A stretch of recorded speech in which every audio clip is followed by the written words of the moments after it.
Recording শুরু করছি। ওকে, এখন আমরা করব হচ্ছে এক্সাক্ট ডিফারেনশিয়াল ইকুয়েশন। এটাও ইজি আছে, অত ডিফিকাল্ট কিছু না। নেক্সট, এখন করব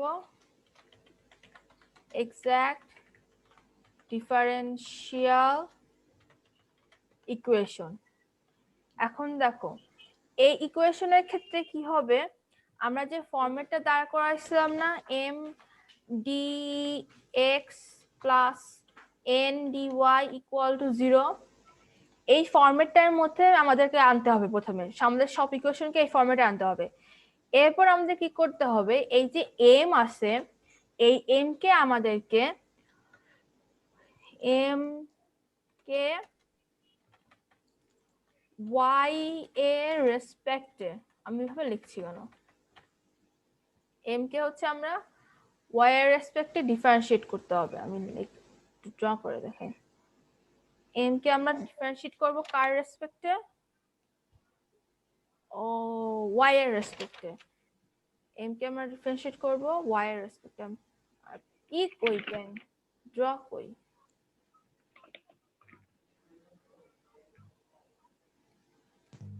ওয়াই এর রেসপেক্টে আমরা এম কে ডিফারেন্সিয়েট করব, ঠিক আছে। আর এই এন কে আমরা ডিফারেন্সিয়েট করব হচ্ছে এক্স এর রেসপেক্টে, ঠিক আছে। এবার এখানে মনে করো একটা ভ্যালু পাইলাম, ভ্যালুটার নাম দিলাম আমি এক্স। এটা কি তুমি ডি লিখছো? হ্যাঁ, ডি মানে ওই যে ডেল সাইন আছে না, পার্শিয়ালি আমরা ডেল ডেল। হ্যাঁ, এই কারণে আচ্ছা ওই সাইনটা ইউজ করতে হবে। মনে করো এটা যদি ফুলটাই করতাম তাহলে ডি ইউজ করতাম, কিন্তু আমরা যেহেতু এই যে একের এক লেখে না, ওই একের মতো যেটা, বুঝছি, ডেল চিহ্ন আর হ্যাঁ, কি। আমরা মনে করি এখানে পেলাম এ, আর নিচেরটার ক্ষেত্রেও আমরা পেলাম হচ্ছে, নিচেরটার ক্ষেত্রেও আমরা পেলাম হচ্ছে এ। এখন যদি আমরা উপরেও এ পাই নিচেও এ পাই, তাহলে আমরা কি পাচ্ছি, এই ডিফারেন্সিয়াল ডেরিভেটিভ, এই পার্শিয়াল ডিফারেন্সিয়েশনের ভ্যালুটা কি হচ্ছে, সেম হচ্ছে না। এটা যদি সেম হয় তখনই আমরা বলতে পারি সেটা হচ্ছে এক্সাক্ট ডিফারেন্সিয়াল ইকুয়েশন, ঠিক আছে। তো আমি একটা এমনি একটুখানি একটা অঙ্ক একটু দেখাই। মনে করো একটা ইকুয়েশন, ইরেজ করে কেমনে, এইভাবে। এবার একটা ইকুয়েশন দিয়ে দেখাই। মনে করো কই x y to the power 2 minus 1 dx plus x square y minus 1 dy equal to 0। এটা হচ্ছে আমাদের একটা ইকুয়েশন। এখন এটাকে আমরা কি করতে বলছে, মনে করো সলভ করতে বলছে। এইখানে এইভাবেই বলে যে সলভ দ্য ডিফারেন্সিয়াল ইকুয়েশন, এইভাবে আর কি ম্যাথগুলো আসে, বুঝছো। তো সলভ দ্য ডিফারেন্সিয়াল ইকুয়েশন দিয়ে এরকম করে বলে দিল। এখন আমাদেরকে কি করতে হবে, এখানে দেখো এটা কিন্তু ওই ফরম্যাটে বলতে গেলে আছে, তাই না। এই যে এফটা কিন্তু ওই ফরম্যাটেই আছে। এটা কি আছে, এম, এটা আছে কি এন। এবার আমরা কি করব, এইটাকে আমরা কম্পেয়ার করলাম কার সাথে, ওই যে আমরা যে কন্ডিশন বলছিলাম সেটার সাথে। তাহলে এখন আমরা এটাকে ফুলটাকে আমরা লিখতে পারি কি এম। তো এই ফুলটা হচ্ছে আমাদের পি টেক্সট, এই ফুলটা হচ্ছে আমাদের এম, আর এন এর ভ্যালু হচ্ছে এইটুকু, এইটুকু হচ্ছে আমাদের এন। এন কমা দিয়ে দেই। এখন দেখো আমরা আবার কি করে, জাস্ট পড়া করতে হয়। এবার আমরা কি করব, আমরা এই এমটাকে আমরা কার সাপেক্ষে ডিফারেন্সিয়েট করব, ওয়াই এর সাপেক্ষে। তাহলে আমি যেখানে ডেল ডেল ওয়াই দিলাম, তাহলে দেখো আমরা কি পাবো, এখানটাতে ডেল ডেল ওয়াই। তাহলে এখন আমরা কি পাবো বলো তো এখানেতে? টেক্সট টেক্সট না, ড্র দিয়েই করি। তাহলে ডিডি এক্স কি কই x y square minus one. তাহলে এখানে এই এক্সটা কি কনস্ট্যান্ট, তার ওয়াই ওয়াই স্কোয়ার আছে, তাহলে কি হয়ে যাবে এটা 2y। তাহলে আমরা কি পাচ্ছি 2x। 2y। হ্যাঁ, আর এই এক্সটা তো বসে যাবে, মানে কোএফিসিয়েন্ট হিসেবে বসে যাবে। আর এখানটাতে ওয়াই দিয়ে এটাকে ডিফারেন্সিয়েট করলে কি পাবো, -1 তো কনস্ট্যান্ট, তাহলে এটা হয়ে যাবে কি 0। তার মানে কি পাচ্ছি এখানে মেইনলি 2xy। আর এই n পোরশনটাকে আমরা কি দিয়ে ডিফারেন্সিয়েট করব বলছিলাম, x দিয়ে। ফার্স্টেরটাকে করব আমরা y দিয়ে, সেকেন্ডটাকে করব আমরা হচ্ছে x দিয়ে। x দিয়ে ডিফারেন্সিয়েট করলে এখানে কি পাচ্ছি দেখো, আমি তো মাউস দিয়ে আঁকাচ্ছি এজন্য একটু তেড়াবেড়া হচ্ছে, কিছু মনে করো না। একই তো হবে। একই হবে তাই? আচ্ছা, d d x of x square y, তাহলে এক্স স্কোয়ারকে ডিফারেন্সিয়েট করলে পাচ্ছি হচ্ছে 2x, আর ওয়াই হচ্ছে আমাদের কোএফিসিয়েন্ট। ও তাই তো, একই হয়েছে। তাহলে আমরা কি পাচ্ছি, এটা কি ধরনের ইকুয়েশন? Exact differential equation. কারণ কি আমাদের এই পোর্শনটুকু এই যে del del y of m সমান সমান আসছে কি ডেল ডেল এন এক্স, এটা সমান সমান এটা হয়েছে যেহেতু, সো এটা কি ধরনের ইকুয়েশন? এখন আমাদের এই ইকুয়েশনটা এক্সাক্ট ইকুয়েশন।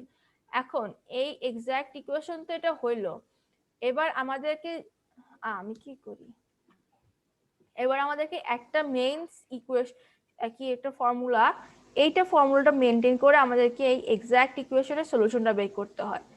এবং আমি একটা এখনই লিখে দিচ্ছি, এখানটাতে লিখে দিচ্ছি না, আমি আমি আমার কাছে লেখা আছে, আমি দেখাচ্ছি। ও মাই গড, এই যে দেখতে পাচ্ছ স্ক্রিনে, এটা দেখা যাচ্ছে? ওই এই যে কোনটা? এম, এই যে একটা ইকুয়েশনটা বের করছি, না, দেখা যায় না? ও হ্যাঁ, এবার দেখা যাচ্ছে। আচ্ছা, এখানে দেখো কি এখন করছি,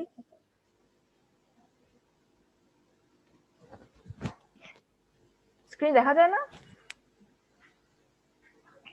হ্যাঁ হ্যাঁ, দেখা যাচ্ছে এবার। আচ্ছা ঠিক আছে, দেখো এখানটাতে আমরা এখানে জিনিসটা কি করলাম, ইন্ডিকেট করছি কাকে, এই পোর্শনটাকে, এম পোর্শনটাকে, ঠিক আছে। আর এই পাশে আমরা ইন্ডিকেট করব কাকে, terms in an not containing x.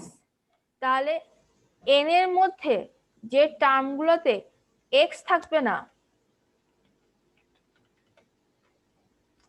এই এন এর মধ্যে যে টার্মগুলোতে এক্স থাকবে না, সেই টার্মগুলোকে আমরা হচ্ছে নিব, আর যেগুলোতে এক্স থাকবে সেটাকে আমরা ইগনোর করব। তো দেখো আমাদের এই যে ইকুয়েশনটা যেটা ছিল ওয়াই, এই যে এইটা দেখা যাচ্ছে এই উপরে যে লেখাটা আমার, হুম। এই যে Y X square minus one আর DX plus X Y X square Y minus one DY. তো আমাদের এই ইকুয়েশনের মধ্যে, ও আরেকটা জিনিস হচ্ছে ওয়াই কে কনস্ট্যান্ট রাখতে হবে, মানে ওয়াই কে ডিফারেন্সিয়েট করা লাগবে না, ইন্ডিকেট করা লাগবে না। তো এই যে ইকুয়েশন যেটা আছে, এই ইকুয়েশনটার মধ্যে আমাদের এক্স কে আমরা নিচ্ছি ডিফারেন্স ইন্ডিকেট করার জন্য, আর ওয়াই কে আমরা কি পাঠাবো কনস্ট্যান্ট পার্ট হিসেবে। তো আমরা এখানে কি লিখতে পারি, যে এই যে এই লাইনটা না, এই লাইনটার পরে হচ্ছে আমরা ওইভাবে লিখবো যে ওয়াই স্কোয়ারকে বলছে কি কনস্ট্যান্ট, তাহলে এটা ওয়াই স্কোয়ারটা বাইরে চলে আসবে, ইন্টিগ্রেশন অফ এক্স ডিএক্স। কেন লিখলাম এভাবে, দেখো এখানে কি -1 দিয়ে এইটা একটা টার্ম, এটা একটা টার্ম না, হ্যাঁ এই -1 একটা টার্ম আর এটা একটা টার্ম। তো এটা এই ফার্স্ট টার্মটাকে আমরা এইভাবে লিখলাম যে ডিএক্স টাকে এখানে নিয়ে গেলাম, কারণ এটা মাল্টিপ্লাই আকারে আছে, মাইনাস ইন্টিগ্রেশন অফ dx, ঠিক আছে, বোঝা গেল যে ওয়ানটা এখানটাতে চলে আসছে। এরপরে দেখো এখানে ওইখানে এই ইকুয়েশন ওইখানে কি বলছে, terms in n not containing x, যে টার্মের মধ্যে x থাকবে না আমরা শুধু সেই টার্মটা নিব। তাহলে দেখো এখানে যে দুইটা টার্ম x স্কয়ার y আর এখানে আছে -1, তাহলে আমাদের ফার্স্ট টার্মের মধ্যে কি x রয়ে গেল না, সো আমরা এই টার্মটাকে নিতে পারবো না, আমাদের নিতে হবে হচ্ছে -1টাকে। তাহলে এখানে কি ছিল, প্লাস ছিল, তাহলে এখানে আমরা আবার কি হয়ে যাবে, এটা মাইনাস হয়ে যাবে। তাহলে minus integration of 1 D Y. আর একটা জিনিস দেখো, এখানে যেহেতু ইন্টিগ্রেশন করব, এখানে এই জিরোটা আছে, কিন্তু এই জিরোটা কিন্তু ইন্টিগ্রেশন, এই যে এখানে যখন ইন্টিগ্রেশন পরের এই লাইনের পরের লাইনে যাব, তখন আমাদের এই জিরোটা হয়ে যাবে কি সি হয়ে যাবে, ঠিক আছে। আচ্ছা, এই লাইনটা কি ক্লিয়ার হয়েছে যে কি করলাম আমরা এখানটাতে? আমরা এই ফার্স্টের যে ইকুয়েশন, যেটা ইকুয়েশনের মধ্যে আমরা y কে নিব কি কনস্ট্যান্ট আকারে, আর এই ফুলটাকেই আমরা কি করব, ইন্টিগ্রেট করব। আর সেকেন্ড যে পোরশনটা, সেখানটাতে আমরা যখনই x পাবো সেই x টার্মগুলোকে বাদ দিয়ে দিব, শুধুমাত্র আমরা y টার্ম যেগুলো থাকবে, আর যদি y টার্ম না থাকে তার মানে কি কনস্ট্যান্ট পার্ট যেগুলো থাকবে সেগুলোকে নিব। তাহলে আমাদের এখানে কনস্ট্যান্ট পার্ট ছিল শুধুমাত্র -1, সো আমরা সেইটাকে শুধুমাত্র এখানে ইন্টিগ্রেট করছি। আর এই ফার্স্ট এটার ক্ষেত্রে আমরা ফুলটাই নিচ্ছি, কিন্তু আমরা কিন্তু এখানেতে কোনো পার্ট তো কোনো টার্মকে বাদ দিচ্ছি না, দেখছো? শুধুমাত্র আমরা কি করছি, এখানে ওয়াইটাকে আমরা কনস্ট্যান্ট হিসেবে কাউন্ট করে নিব। ক্লিয়ার? তাহলে এবার দেখো, যদি আমরা এক্স কে ইন্টিগ্রেট করি তাহলে আমরা কি পাবো, এই ওয়াই স্কোয়ার তো ওয়াই স্কোয়ারই থাকবে, এটাকে কোনো সমস্যা নাই, ওয়াই স্কোয়ার থাকবে। এক্স কে ইন্টিগ্রেট করলে আমরা কি পাই, এক্স এর ওই ফর্মুলাটা কি, x two the power n plus 1 divide n plus 1। তাহলে এক্স এর এখানে পাওয়ার কত আছে 1, তাহলে x two the power n plus 1, তার মানে এক্স এর পর 1 প্লাস 1 মানে কি এক্স স্কয়ার, আর n প্লাস 1 মানে কি, এই যে 1 প্লাস 1, তাহলে এখানে কি আসবে 2, এই বসাই দিলাম। এরপর এখানে কি আছে, মাইনাস দিয়ে ইন্টিগ্রেশন অফ -1, তাহলে মাইনাস দিয়ে ইন্টিগ্রেশন অফ -1 ডিএক্স। তাহলে এখানে আমরা 1 হিসেবে কাকে, -1 সরি, এখানে মাইনাসটা বসানো যাবে না, এই 1 কে আমরা কি হিসেবে ডিনোট করতে পারি, x টু দি পাওয়ার 0 হিসেবে। তাহলে x টু দি পাওয়ার 0 যদি হয় তাহলে এটা কি আসবে, তাহলে মাইনাস দিয়ে ইন্টিগ্রেশন অফ, এখানে সরি ইন্টিগ্রেশন সাইন তো লাগবে না, এখানে আসবে তাহলে হচ্ছে ডাইরেক্ট শুধুমাত্র x two the power 0 plus 1 divide 1, মানে 0 প্লাস 1, তাহলে কি আসছে x টু দি পাওয়ার 1, তাহলে এখানে মাইনাস x, আর লাস্টেরটা পার্টটা এখানেও কি আসবে মাইনাস y, কারণ কি ডিফারেন্সিয়েট করছি কার সাপেক্ষে, সরি ইন্ডিকেট করছি y এর সাপেক্ষে, এখানে y আসবে। এবার এখানে আমরা দিব ইকুয়াল টু দিয়ে c। ওকে, এবার দেখো আমরা এটাকে আরেকটু সুন্দর করেও লেখা যায়, কিন্তু এই যে 2টা এখানে কেমন দেখাচ্ছে না, সো আমরা চাইলে এই ফুলটাকে আমরা 2 দিয়ে মাল্টিপ্লাই করে দিলাম, তাহলে x square y square minus 2x minus 2y equal to 2c। এখন দেখো এই 2c যা একটা কনস্ট্যান্ট ধরা হতো, কারণ এই পাশে তো কি কনস্ট্যান্ট থাকে, সো আমরা এই 2c জায়গায় আমরা চাইলে এর পরের লাইনে, কিন্তু ঠিক আছে আমি কিন্তু এই লাইনটা আবার লিখলাম না, কারণ লেখার আর জায়গা নাই, জায়গা চাইলে করা যায় কিন্তু আবার লিখতে গেলে অনেক দেরি, এখানটাতে আমরা a বসাই দিতে পারি, ঠিক আছে। তাহলে আমরা কি পাইলাম, এই যে ইকুয়েশনটা পাইলাম, এটাই হচ্ছে আমাদের এক্সাক্ট ডিফারেনশিয়াল ইকুয়েশনের সলিউশন। বোঝা গেল? এই যে ইকুয়েশনটা, এটাই হচ্ছে মেইন জিনিস এক্সাক্ট ডিফারেনশিয়াল ইকুয়েশনের জন্য। দেখো আমি আমাদের যে গ্রুপ আছে এই গ্রুপের মধ্যে এই ইকুয়েশনটা আবার এই একই ছবিটা আমি পাঠিয়ে দিয়েছি, বুঝছো? আরো স্যার হচ্ছে একটা অঙ্ক করতে দিয়েছিল, ওইটাও তোমরা চাইলে এখন এই ফরম্যাট ফলো করে তোমরা সলভ করতে পারো। ওটা মনে হয় গ্রুপে দেওয়া আছে, আমি আমাদের সলিউশনও দেওয়া দিয়ে দিছে, দেখো মাইনাস 6 dy ইকুয়াল টু 0, এই ফুলটুকু স্ক্রিন দেখা যায় তো নাকি?